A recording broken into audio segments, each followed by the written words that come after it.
ಜೀವನದಲ್ಲಿ ಒಂದು ಹೆಜ್ಜೆ ಇಡೋದಕ್ಕೆ, ಒಂದು ನಿರ್ಧಾರ ತಗೊಳ್ಳೋದಕ್ಕೂ ಮುಂಚೆ 100 ಸಲ ಯೋಚನೆ ಮಾಡ್ತಾ ಇದ್ದೆ. ಆದರೆ ಫಸ್ಟ್ ಟೈಮ್ ನಾನು ಇಟ್ಟ ಹೆಜ್ಜೆ, ನನ್ನ ನಿರ್ಧಾರ ತಪ್ಪಾಗಿದೆ ಅಂತ ಅನ್ನಿಸ್ತಾ ಇದೆ. ಸಾವಿರಾರು ಕುಟುಂಬದ ಸಂತೋಷಕ್ಕೋಸ್ಕರ, ಅವ್ರ ಒಳ್ಳೇದಕ್ಕೋಸ್ಕರ ರಾಮ್ ಸರ್ ಹೆಂಡತಿಯಾಗಿ ನಡ್ಸೋದಕ್ಕೆ ಜಾಸ್ತಿ ಯೋಚನೆ ಮಾಡದೆ ಒಪ್ಕೊಂಡ್ಬಿಟ್ಟೆ. ಆದ್ರೆ ಈಗ ನನ್ನ ಅಸ್ತಿತ್ವದ ಪ್ರಶ್ನೆ ಮಾಡ್ತಾ ಇದೆ. ಮನೆಯವ್ರು ಕಲಿಸಿದ ಸಂಸ್ಕಾರದ ಬಗ್ಗೆ ಪ್ರಶ್ನೆ ಮಾಡ್ತಾ ಇದೆ. ತಾಯಿಯಾದವಳು ಮಗುಗೆ ಜನ್ಮ ಕೊಡ್ಬೇಕಾದ್ರೆ ಪ್ರಪಂಚದಲ್ಲಿರೋ ಎಲ್ಲ ನೋವಿಗಿಂತ ಮಿಗಿಲಾದ ನೋವನ್ನು ಅನುಭವಿಸಿ ಜನ್ಮ ಕೊಡ್ತಾಳೆ. ತಾಯಿಯಾದವಳು ಹೆತ್ತಾಗ ಮಾತ್ರ ಆ ನೋವನ್ನು ಅನುಭವಿಸ್ಬೇಕು. ಹೆತ್ತ ಮೇಲೂ ಆ ನೋವನ್ನು ಅನುಭವಿಸಿದ್ರೆ ಮಕ್ಕಳಾಗಿ ನಾವು ಅವಳ ಹೊಟ್ಟೆನಲ್ಲಿ ಹುಟ್ಟಿದಕ್ಕೆ ಅರ್ಥನೇ ಇಲ್ಲ. ಅದೇ ರೀತಿ ನಾನು ನನ್ನ ತಾಯಿಗೆ ನೋವು ಕಷ್ಟ ಬರ್ತಿರೋ ಹಾಗೆ ನಾನು ಇಲ್ಲಿವರೆಗೂ ನೋಡ್ಕೊಂಡೆ. ಆದ್ರೆ ಇವತ್ತು ನಾನು ಕೊಟ್ಟಿರೋ ನೋವು ಅವಳು ಉಸಿರನ್ನೇ ಹಿಡ್ದಿರುತ್ತೆ. ಇವ್ರಗಳ ಮಾತು ಕೇಳಿ ನನಗೆ ಇಷ್ಟು ನೋವು ಆಗ್ತಿರ್ಬೇಕಾದ್ರೆ ಈ ಥರದ ಮಾತುಗಳನ್ನ ನ್ಯೂಸಲ್ಲಿ ಬರ್ತಿರೋದನ್ನ ನೋಡಿ ಅದು ಎಷ್ಟು ನೋವು ಪಟ್ಟಿರ್ಬೇಕು.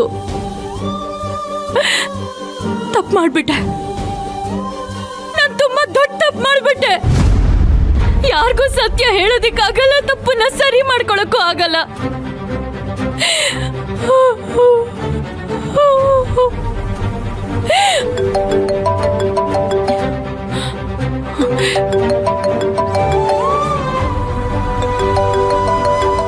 ಪ್ರಿಯಾ ಯಾಕೆ ಕಾಲ್ ಮಾಡ್ತಿದ್ದಾಳೆ? ಈ ವಿಚಾರ ಕೇಳಕ್ಕೆ ಕಾಲ್ ಮಾಡ್ತಿದ್ದಾಳೆ.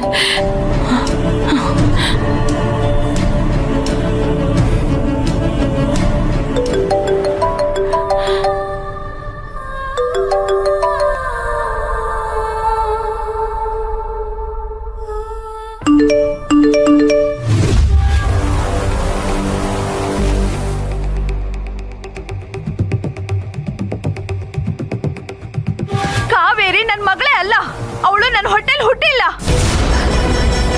ತಾಯಿ ಗರ್ಭದಿಂದ ಆಚೆ ಬಂದು ಕರಳು ಬಳ್ಳಿಯಿಂದ ಬೇರ್ಪಟ್ಟು ದೂರ ಆದ ಹಾಗೆ ನನ್ನ ಎದೆಗೆ ಇರ್ದು ಹೋಗಿದ್ದಾಳೆ.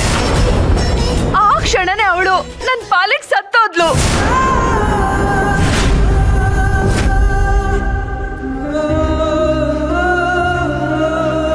ಅಮ್ಮ, ಮಗಳಾಗಿ ಬದುಕಿದ್ದು ಸಹ ನಿನ್ನ ಬಾಯಿಂದಾನೆ ನನ್ನ ಮಗಳು ಸತ್ತು ಹೋದ್ಲು ಅಂತ ಅನ್ನಿಸ್ಕೊಳ್ಳೋಷ್ಟು ನಿನ್ನ ಮನಸ್ಸಿಗೆ ನಾನು ನೋವು ಮಾಡಿದ್ದೀನಿ. ದಯವಿಟ್ಟು ನನ್ನನ್ನು ಕ್ಷಮಿಸಮ್ಮ, ಕ್ಷಮಿಸು.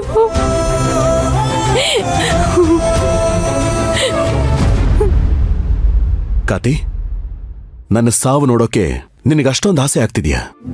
ಅಪ್ಪ, ಯಾವ ಮಗಳು ಅವ್ರ ತಂದೆ ಸಾವನ್ನ ನೋಡಕ್ ಇಷ್ಟಪಡಲ್ಲ. ಏನೋ ಫ್ರಸ್ಟ್ರೇಷನ್ ಅಲ್ಲಿ ಫ್ಲೋ ಅಲ್ಲಿ ಬಂದ್ಬಿಡ್ತು. I am so sorry. ಆದ್ರೆ ಯಾವ ತಂದೆನೂ ತನ್ನ ಮಕ್ಕಳಿಗೆ ಮೋಸ ಅನ್ಯಾಯ ಮಾಡುವಂಥ ಯೋಚನೆ ಮಾಡಲ್ಲ.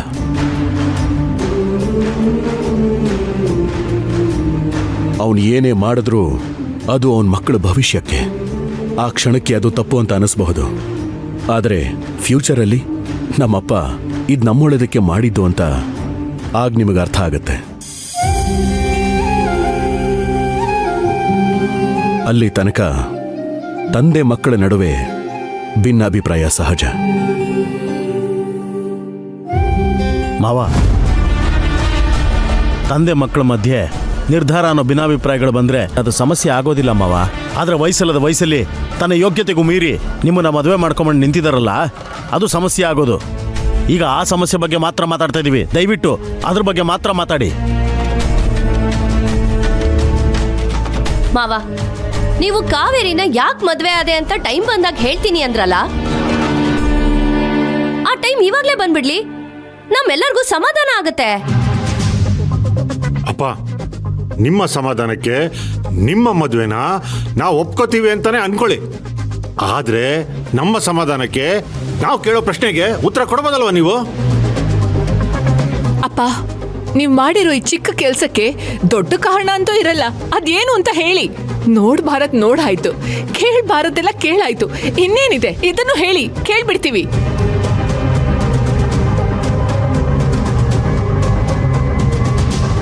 ಆಯ್ತು ಕಾವೇರಿನ ಮದುವೆ ಆಗಿದ್ದಕ್ಕೆ ನಿಜವಾದ ಕಾರಣನ ನಾನು ಹೇಳ್ತೀನಿ.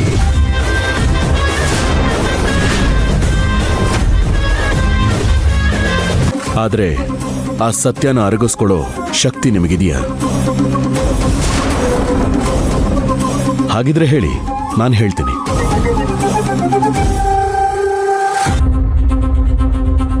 ಇದೇನ್ ಮಾವ, ಸತ್ಯ ಹೇಳ್ತೀನಿ ಅಂತಿದ್ದೀರಾ, ಪೀಠ್ಕೇನು ಹಾಕ್ತಾ ಇದ್ದೀರಾ?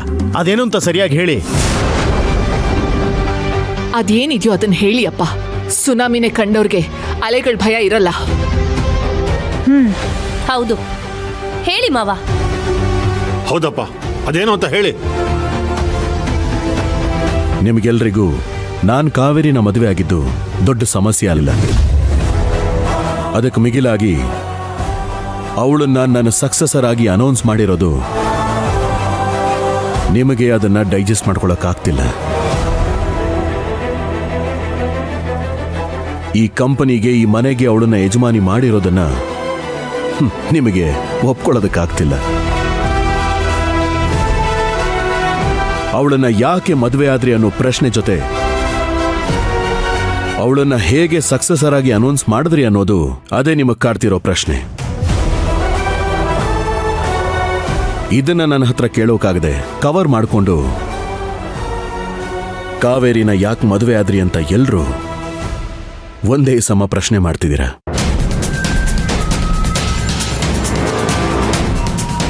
ಇದು ಸತ್ಯ ತಾನೆ? ಇಲ್ಲ, ಹಾಗೆಲ್ಲ ಏನಿಲ್ಲಪ್ಪ. ಇಲ್ಲಿವರೆಗೂ ಕಾನ್ಫಿಡೆನ್ಸ್ ಆಗಿ ಬರ್ತಾ ಇದ್ದಿದ್ ಮಾತು ಈಗ ನಡಗ್ತಾ ಇದೆ. It's okay, I will continue. After all, ಒಬ್ಬ ಜನರಲ್ ಮ್ಯಾನೇಜರ್ನ ಮದುವೆ ಮಾಡ್ಕೊಂಡು ಬಂದು ಅವಳನ್ನ ಸಕ್ಸಸರ್ ಮಾಡೋದಕ್ಕಿಂತ ನಮ್ಮಲ್ಲಿ ಯಾರನ್ನಾದ್ರೂ ಸಕ್ಸಸರ್ ಆಗಿ ಮಾಡ್ಬೋದಿತ್ತಲ್ಲ ಅನ್ನೋದು ನಿನ್ನ ಕೋಪಕ್ಕೆ ಕಾರಣ. ಕಾವೇರಿನ ನಾನು ಯಾಕೆ ಮದುವೆ ಆದೆ ಅನ್ನೋದಕ್ಕಿಂತ ನಿಮ್ಮಲ್ಲಿ ಯಾರನ್ನು ಯಾಕೆ ಸಕ್ಸಸರ್ ಆಗಿ ಅನೌನ್ಸ್ ಮಾಡಲಿಲ್ಲ ಅಂತ ಹೇಳ್ತೀನಿ ಕೇಳಿ.